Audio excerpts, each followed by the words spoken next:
Assalamu alaikum, welcome to Game Changer. I'm Maryam Zia. 3 years have passed since Taliban seized power in Afghanistan. As foreign troops withdrew from Afghanistan back in August 2021, Taliban took control of Kabul and most part of Afghanistan. And of course, after years of insurgency, now Taliban government is back in power. International community has had, of course, varying response to Taliban rule in Afghanistan. On one hand, there were restrictions on Taliban government due to human rights violations, but at this, on the same side, there are billions of dollars which were, of course, in the form of donations and aid given to Afghanistan because of the poverty situation in the country. There are a number of economic challenges that the country is going through at this point in time. In today's program, we'll be talking about different dimensions of Taliban rule in these 3 years and what lies ahead for Afghanistan under Taliban rule. To discuss this and more, we are joined in the studios by Brigadier retired Masud Ahmad Khan, who is senior analyst. Welcome to the program. We're also joined by Mr. Sheharyar Khan, who is analyst. Welcome to the program. And we are joined by Mr. Zahir Sherazi, who is senior analyst. Welcome to the program. So Brigadier Sahab, let me start with you with the basic question. When Taliban seized power back in 2021, how do you see Taliban rule has evolved in these 3 years? Thank you very much. I don't think so. Has been any certain change as far as Taliban are concerned, and they were considered as a 2.0 as compared to the previous Taliban, which ruled 96 to 2001. So, but do you find any differences in 90s Taliban yes, rule exactly. and now? No, but the recent developments, with the recent decree which has been issued by Hebatullah Akhundzada, and where he has a certain fatwa has been given that there will be, we have already cleared as far as women education is concerned, then followed by the women jobs, girls education, women jobs, and now it has there been the Amar bil Maruf wa Nahi Anil Munakkar, the morality police, they will be regulating the virtues. This has been decided. There will be no music, there will be no lady driving a vehicle unless she is accompanied by a mahram, and dress code, they will be checking dress code. So no, it is being believed by the analysts.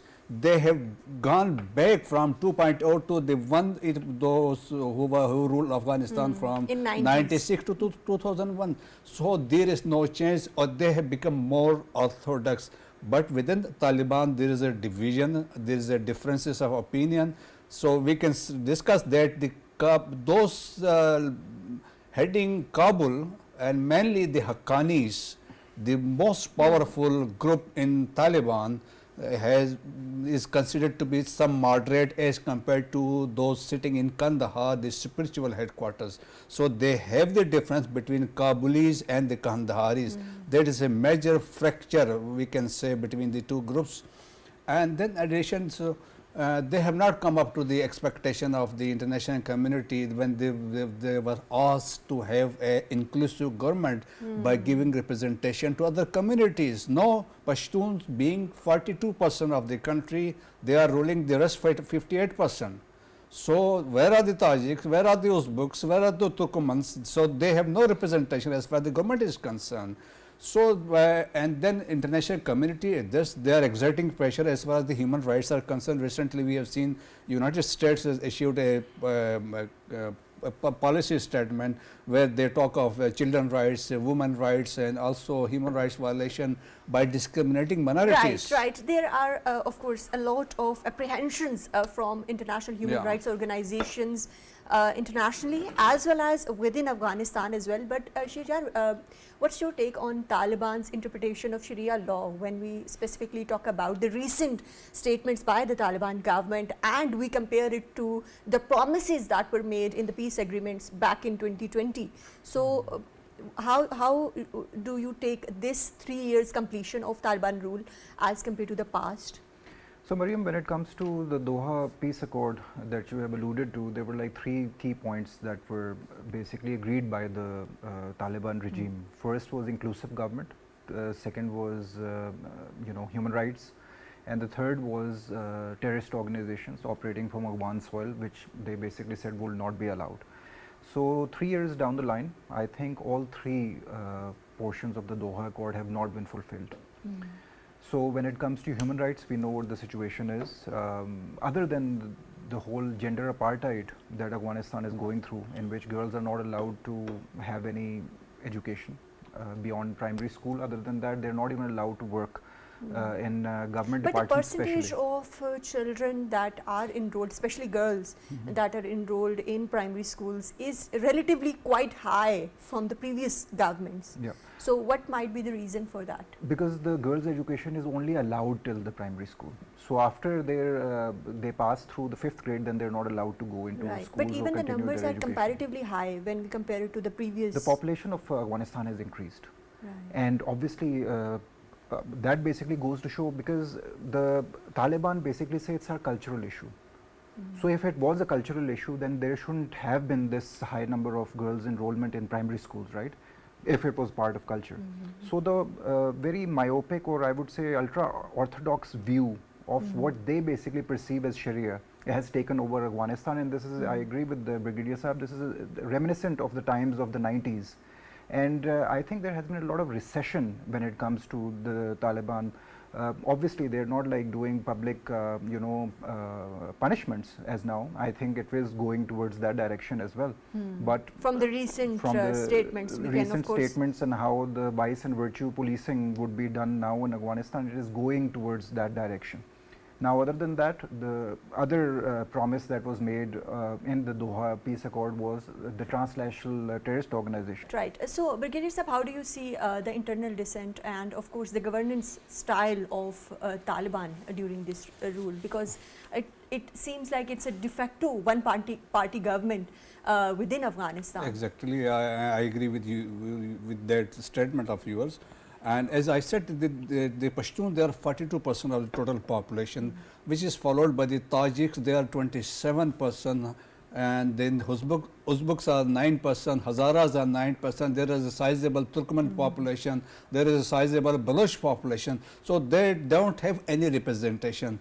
In the recent past, the Taliban, they have tried to make some demographic changes, so they have tried to settle Pashtuns as done previously by Zahir Shah, Sardar Dawood. Now they tried to settle some Pashtuns in the Tajik dominated belts. So that is one thing. So another thing is the appearance of the NRF, the Northern Resistance Front, led by Ahmad Masud, the son of Ahmad Shah Masud. Although he is sitting abroad in Europe, he said he has the potential and capability, if supported, he can topple the Taliban government. Most recently, there was Abdul Hamid Khurasani, who was a Tajik, was part of Taliban. He left their ranks on this pretext that they are basically their policies are against the other minorities. So there is a fracture in the within the Afghan government. That is one thing. And Brigadier Sahib, when you talk about that, there are of course a lot of concerns within Afghanistan regarding the ruling style of Taliban government. So, in your opinion, how satisfied is Afghan population from their governing style at this point in time? Because we know that there is a lot of course, a lot of rural population are with Taliban rule, but they have some differences in the urban population. Exactly, urban population, they are with, even though civil society, they are not supporting the Taliban government. And as I said, the ethnic minorities who form the majority, if they are gathered, so they are out of the government. So they are not enjoying, though one ground reality is, as compared to the Taliban of 96, no, they have controlling the entire Afghanistan, so they have consolidated their gains within Afghanistan. But there have been cases in the recent past, hit and run cases have been undertaken by the Northern Resistance Force. So there is a likely chances in the near future we can see division and increasing, and that way also visible within the Taliban ranks. So there is a possibility they may rise, especially those living in the north, against the Taliban regime. And this international community, they have already shown their concern. Then, as based on the Doha Accord, they have not given any representation to the people sitting in the north. The majority of the population, no, they are 58% of the total population. If they are not ignored, so 42% they are ruling. So basically, no, Taliban also playing with the sentiments of the Pashtuns.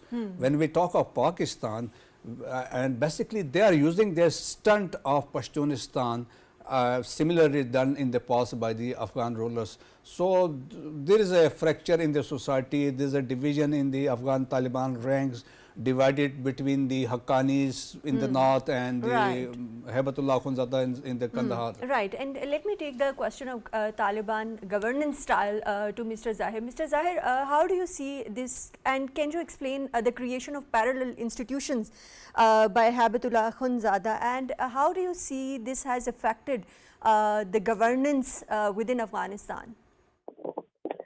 Well, I believe perhaps there is no rule in Afghanistan. It's an imposed extremist government, and perhaps if we can put it in this way, the international coalition, especially led by the United States, they are responsible for imposing a tyrant government on the people of Afghanistan.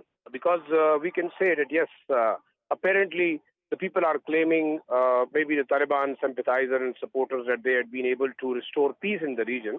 But obviously the issue of human rights, the issue of the rights for minorities, especially those who have a liberal mindset. Now, recently what they have issued a decree that all those people who would not be supporting Birg, they had been asked to, they had been rather evicted from their jobs even. The women are even not allowed to go out, and even the girls' schools, which are non-operational. So I think perhaps the international community is all to blame for putting in non-representative government. Now, the recent conference on Afghanistan, which only had one representative, and that was the Taliban representative, and even those civil society organizations, those minority groups, those intellectuals are enlightened, a little bit of liberal Afghan stakeholders, they were not even invited to that conference. So obviously, we can put it in a way that yes, they have taken over Afghanistan. They are controlling some parts of the Kabul. Again, we cannot say that the Afghan Taliban are ruling all over Afghanistan. There are pockets where there is resistance. There are warlords in the form of militant organizations like ISK. There is ETIM or Turkestan Islamic Movement militants, of course, Al-Qaeda militants. A lot of these organizations pose a serious threat to the Taliban rule as well, but we will be talking about these security dimensions later in the program.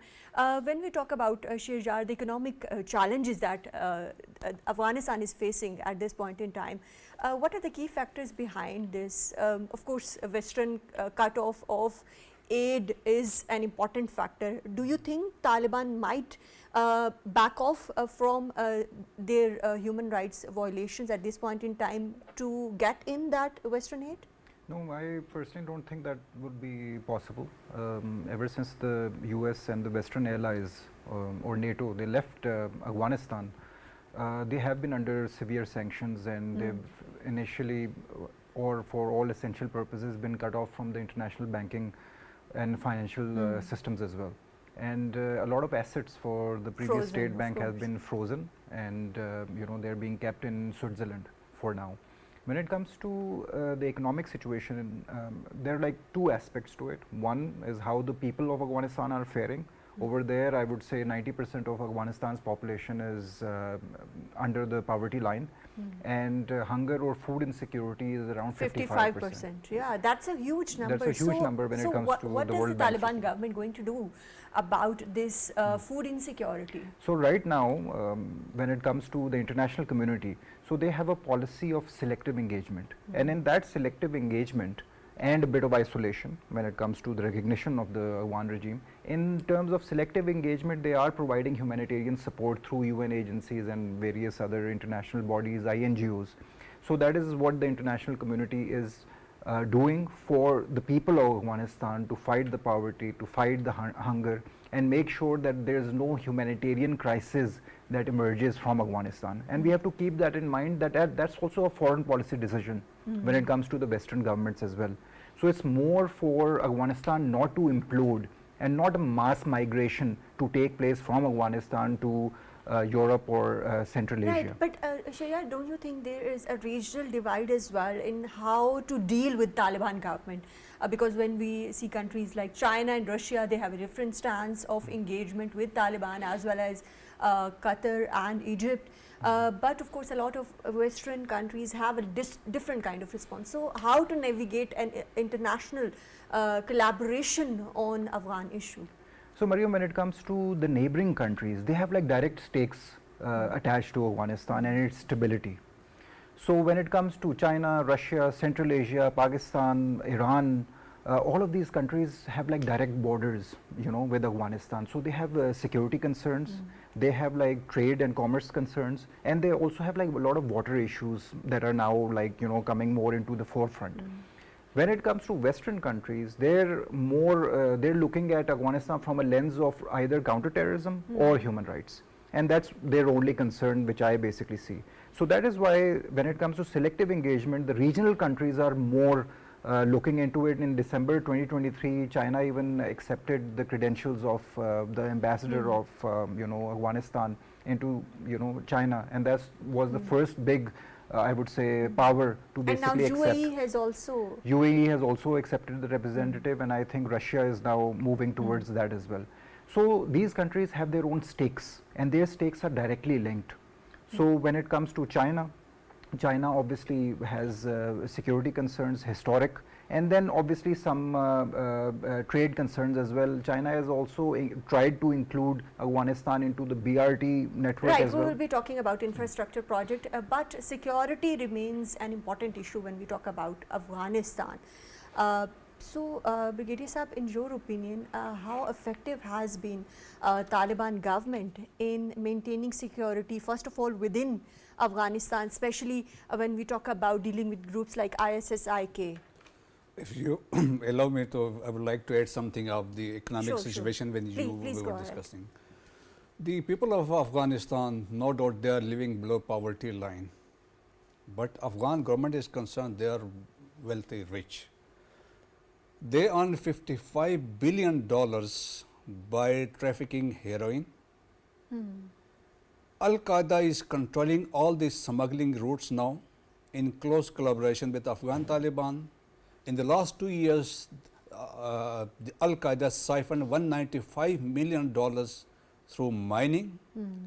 Bashir Nurzai, a notorious drug trafficker who was in the American custody, he was swept over, and an American who was in the custody of Taliban.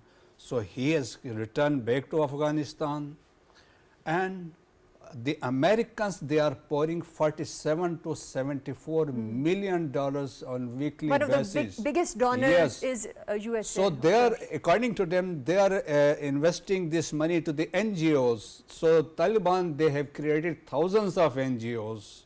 So as per the SIGA, the watchdog, they said they have failed to vet an amount worth $295 million, which was sent to them for the this economic education and other facilities. Poverty as well. Then they are also getting money through shadow economy in Pakistan, through means of smuggling, and other they are associated with the criminal mafias. But with Taliban's ban on opium production, yeah, exactly. of course, that has also affected yes, exactly. Afghan No, what happened economy. actually? They have replaced opium with meth. No, they are developing meth with ephedrine. So this is most costly than opium. So they are also earning millions of dollars through this trafficking of meth. And so don't you think, Brigadier Saab, that should be another reason for the world to engage with Taliban government? Because they are, of course, exactly. going These are towards the these concerns illegal of routes. international community. The community, the concern, as you know, said this. The one important is the security concern, and second is the trafficking of drugs from Afghanistan. Security, as you said, Islamic State of Khorasan has become a powerful terrorist organization which is threatening the global security now, global peace. And it is one of the biggest threat to Taliban rule. Yes, exactly. It's basically they are battling with Islamic State of Khorasan. But recently, before appearing Senate Armed Committee, Robert Ray, FBI director, he said recently, couple of months back, he said the ISK has the potential now to strike similar done by the Al Qaeda. So same statement was previously given by General Kurela, if you recall, his statement before the committee. So that is one threat, and they have demonstrated their capability in Moscow, Turkey, Iran, the Islamic State of Khorasan. And second is Al Qaeda has gained strength, and basically they are one-to-one with Afghan Taliban. Right. They are also supporting TTP. We will be talking about that as well, but let me take the same question to Mr. Zahir. Mr. Zahir, how do you see Taliban government's relation with Al Qaeda, and what implications does it have for regional and global security? The Brigadier Saab told, I think the situation is very complex, and this ISK issue, Al Qaeda, maybe some other militant organizations which are in the peripheries, especially on the Pakistan-Afghanistan border in Paktika, Host. These are the areas, even in Kunar, where they have a sizable presence. But again, what we see now, Afghanistan has again become a new battleground for a new proxy war by the US-led coalition. And the important thing, we should not be denying the fact that at this stage now, there are American interests. They have their own, interests to tow, and that is the reason perhaps they have last year supported Afghan Taliban with more than $1.93 billion. And there are $600 million every month which are being pumped into the Afghan defense forces. And obviously because the US indirectly wanted to have their proxies to take care of China and even, pressurize Pakistan. You have seen daily border clashes, daily border attacks. There are a number of controversial issues which the Afghan government is taking up. And despite Pakistan's, hope that if they would have a friendly government in Kabul, their western border would be safe. Another important issue is now you have seen that they have launched a water war on the Pakistan's western border, which would be a serious threat again because we don't have any water treaty with Afghanistan. So this is the stage we have to take care of.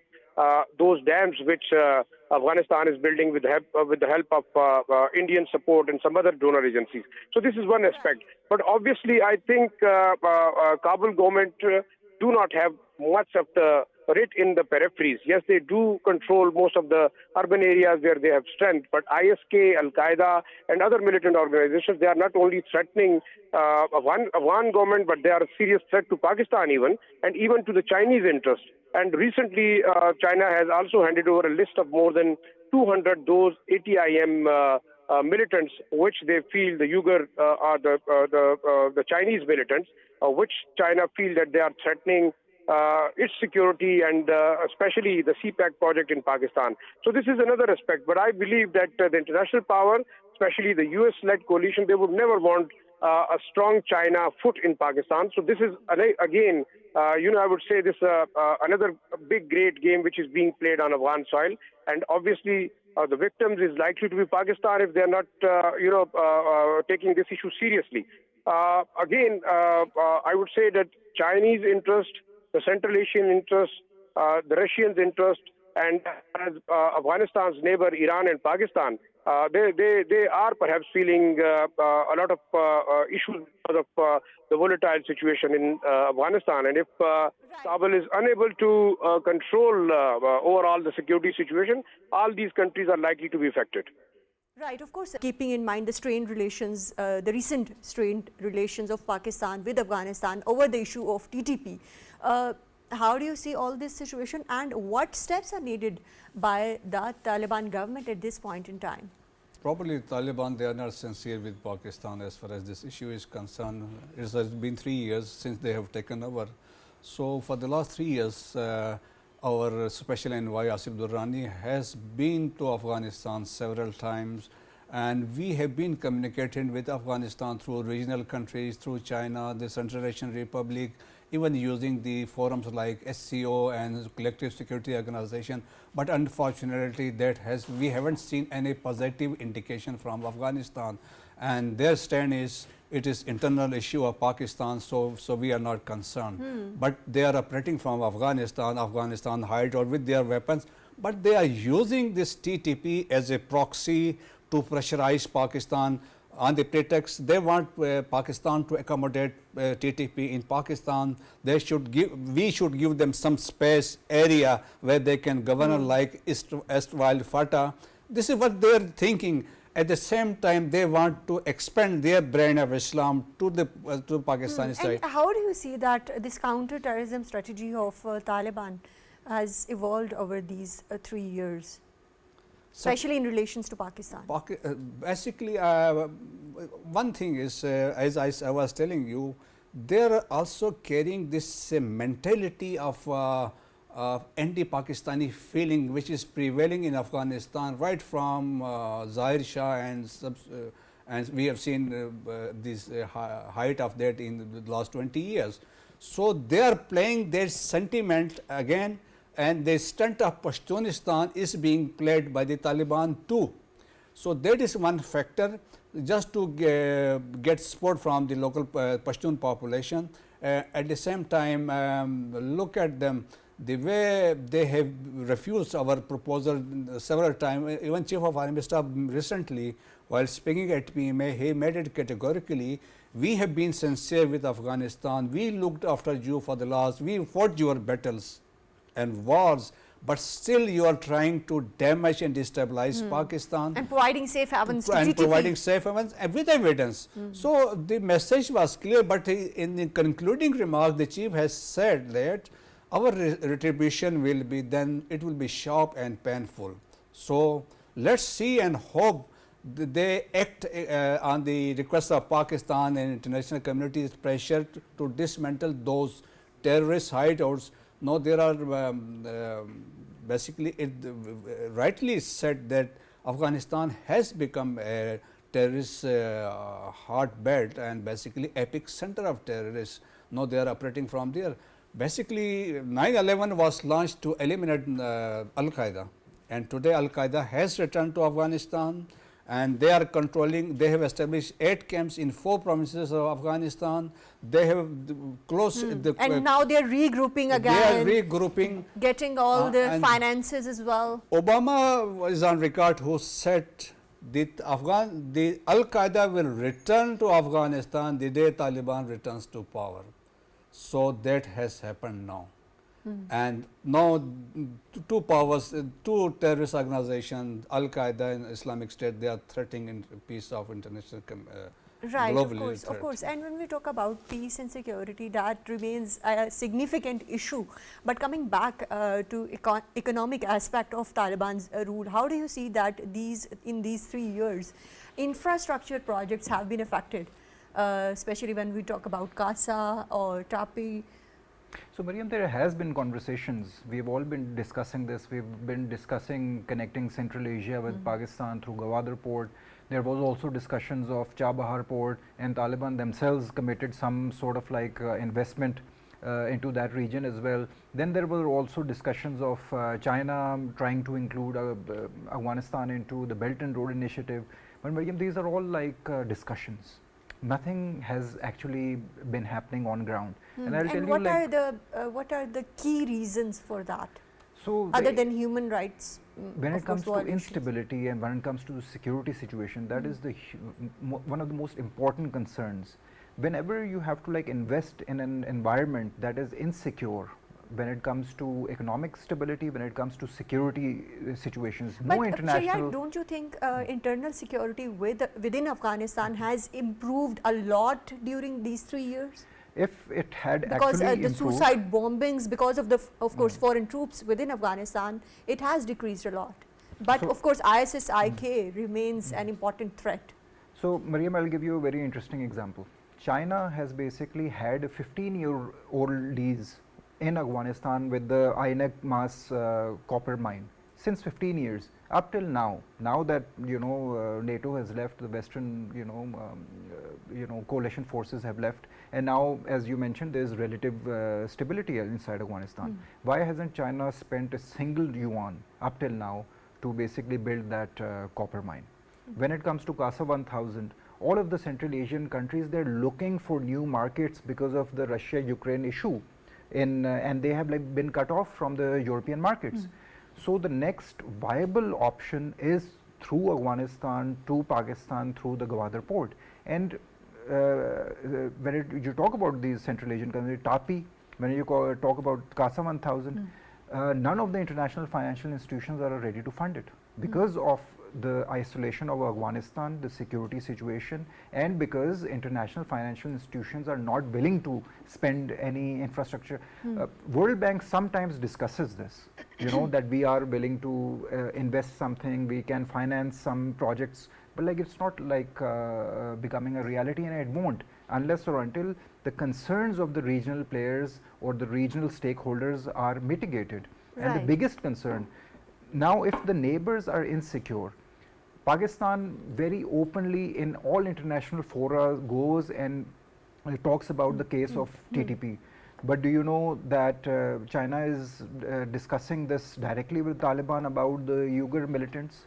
And Afghanistan and I would say the TTA regime, they basically tried to displace them. So they moved them from northern Afghanistan to a different location. Same is the case with Uzbekistan. They also have like these concerns. Same is the case with Tajikistan. When Iran, which is, they have like ideological differences with the Afghan Taliban. Iran also tried to build, relations with the Taliban regime, and it was like working really well. And they also, other than security, they also had like a lot of water issues with Afghanistan as well. And the Afghan Taliban decided not to engage with Iran on any water issues, and they are trying to build dams and like canals on that like water reservoirs as well. So when it comes to security, when it comes to having good relations with the neighbors, the Afghan Taliban are not very open or trying to mitigate any concerns of the neighbors, and that is becoming a huge regional issue. And if one player in this whole I would say puzzle is not willing to negotiate, not willing to mitigate the concerns of the region, and if they are not willing to cooperate with local or international partners, how will any investment go into Afghanistan? Right. Zahir Sahab, in your opinion, how has Taliban return to power has, of course, changed geopolitical dynamics within South Asia and Central Asia? Well, I think, first of all, like reinstalling Taliban in Afghanistan, again, it's an open failure of the U.S. Policy, because spending trillions of dollars on a war in Afghanistan and pursuing Al-Qaeda, and even they could not beat Al-Qaeda. Now the American policymakers are themselves admitting that it was a totally a war which was lost. And it's the third time the U.S. now, ditched the Afghan people as well as the regional powers. Even Pakistan is the largest sufferer from that. And if the security situation like as prevailing in Afghanistan, and the Taliban, who had failed to take action against all those extremist religious groups, which they believe were their half-brothers, they had fought the jihad against Russia and again against US-led coalition troops in Afghanistan.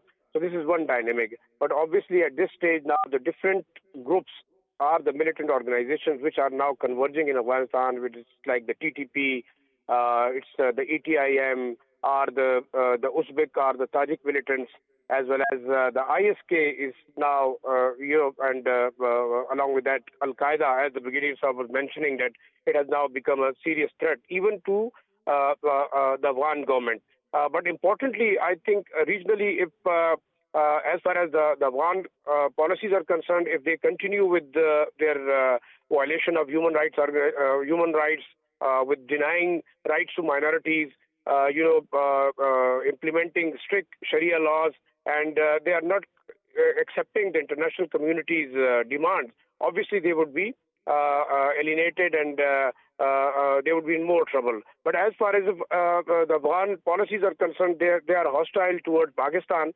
Yes, they are coming near to Iran. They are trying to reorganize their relationship with the Central Asian states.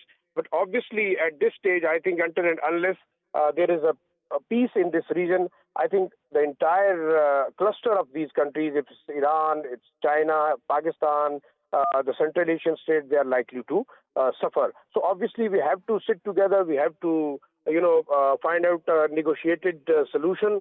And the Pakistan concerns are very important because Pakistan is a key stakeholder. If it comes to illegal Afghan immigrants who are living in Pakistan, they are having businesses.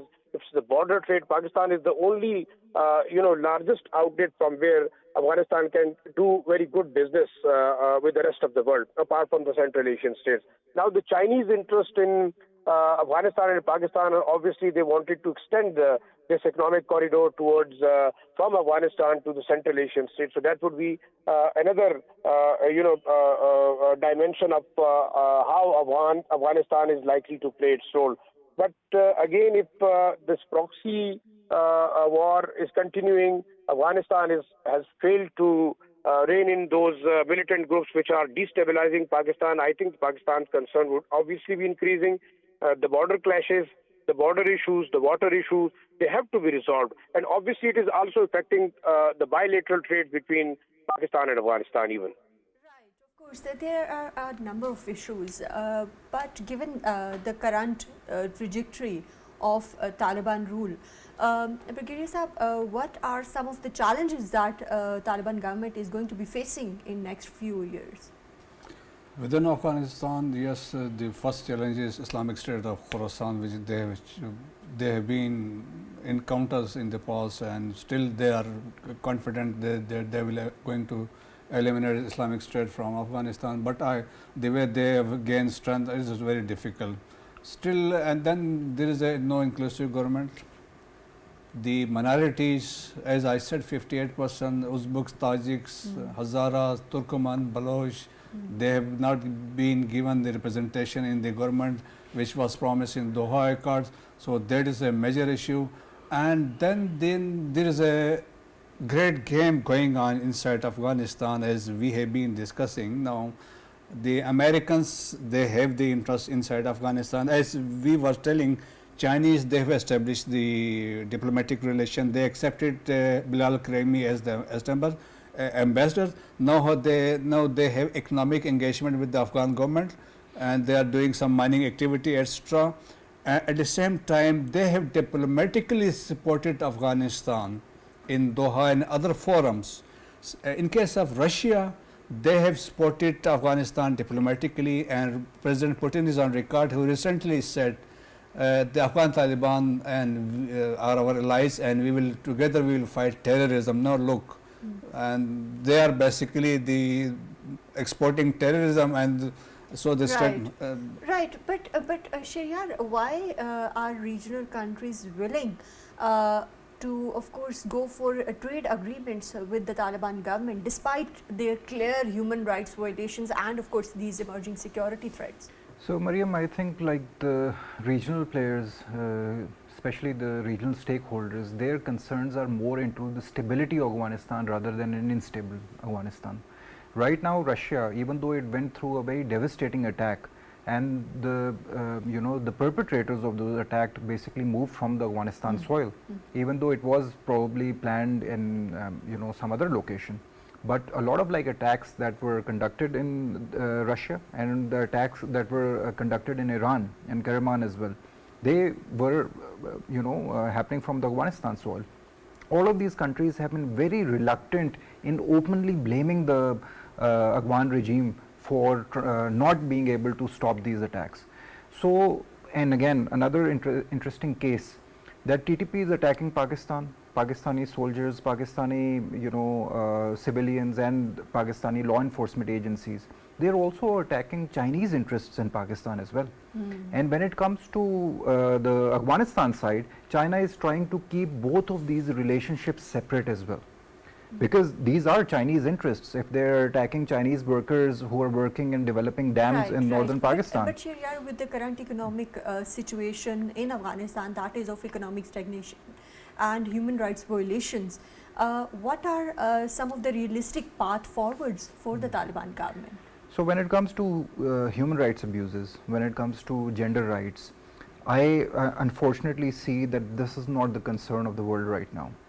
When it comes to Afghanistan, the world looks at Afghanistan through two lenses only. One is counterterrorism, the other could be narcotics, and the regional countries basically look at it from an economic angle as well. The economic angle being that if Afghanistan is stable, then obviously there could be talks of some sort of economic integration that can happen through Afghanistan. These are only three concerns of the world right now. When we talk about human rights, when we talk about gender rights, everyone now believes that this is Afghanistan's internal matter.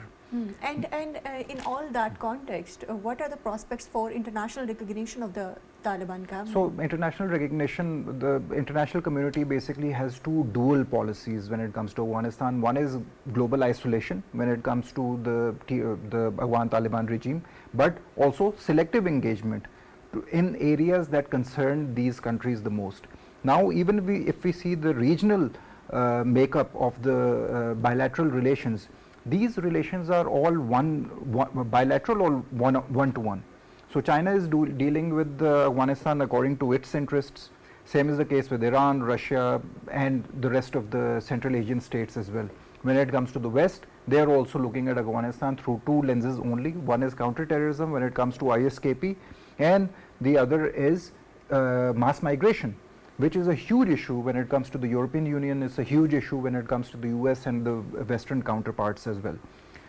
Other than that, when it comes to the TTP issue, now it's incumbent on Pakistan to take its case forward and to convince the international community that TTP is not just Pakistan's issue.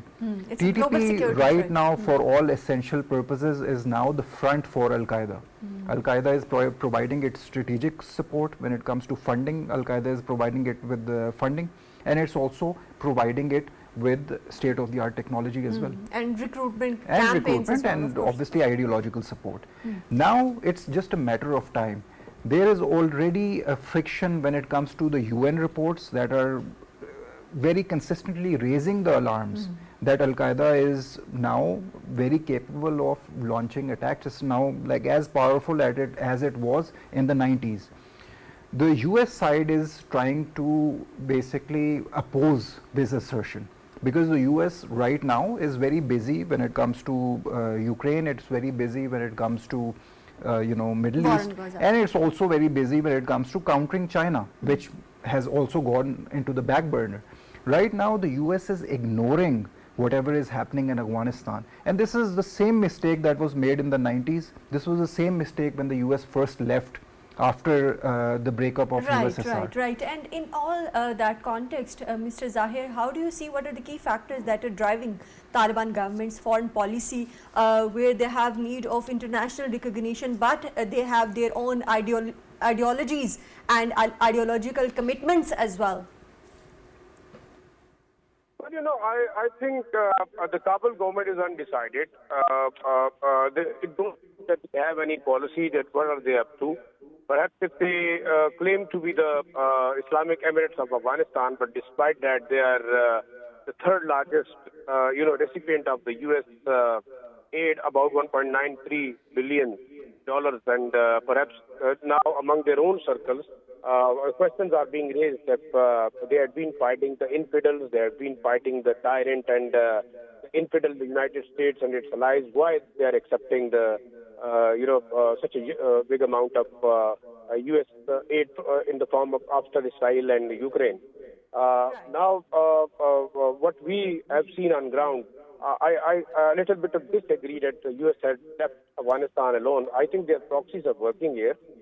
Even there are reports coming that at Bagram Air Base and some other areas where the U.S. have presence, they had been even training the TTP. There are allegations even from some of the think tanks in the United States that ISK fighters were airlifted and dropped in Afghanistan. So this is also another serious allegations against the United States and its policy. So obviously why they would like to have ISK present here to keep an eye on even pressurize Kabul, to keep an eye on Chinese interest, especially the CPAC is, I think, what I believe, it's a main area which is of prime concern because it is giving China an edge in this region, and the United States would not allow in any case to allow Chinese influence to increase in this region. Now the Chinese are directly coordinating with even the Kabul government, but they are also demanding security in the form of their the militant organizations which are striking its interest in Pakistan and even inside China. So they are demanding their arrest or handing over or maybe dislocation. So these are different aspects but the prime concern again is Pakistan is the ultimate sufferer because it is feeling now the western border is unsafe, and the Indian involvement is also worrisome for Pakistan, and that is the reason Pakistan and Kabul relationships are getting more sore with the passing day. Because Mr. Zahir, let me take the same point to Brigadier Saab. Brigadier Saab, lastly, very briefly tell us what are the most likely scenarios for future of Afghanistan under current Taliban regime, and also what role can international community play? Some of the international powers, they don't want a stable Afghanistan, that is very fact. And second, they don't want a stable Pakistan, a stable Balochistan. They want a civil war-like situation to contain China, at the same time also to stop the development inside Balochistan and also to contain Pakistan. So India is on the front, but behind there are international powers. So they are playing their double game. So they are not interested in any peace and normalcy in Afghanistan. They are trying to achieve their goals by all available means. Right. Thank you very much, Brigadier Retired Masud Ahmad Khan, for joining us in today's program. Thank you very much, Mr. Sheharyar Khan, for joining us in today's program. Thank you very much, Mr. Zahir Sherazi, for joining us in today's program. As we conclude today's discussion, of course, it is clear that Taliban regime is here to stay, but it is for the international community to decide how to actively engage with Afghan government. And of course, stability in Afghanistan is very important, not only for the region, but also for the global security as well. That's all from Game Changer tonight. Take care. Allah Hafiz.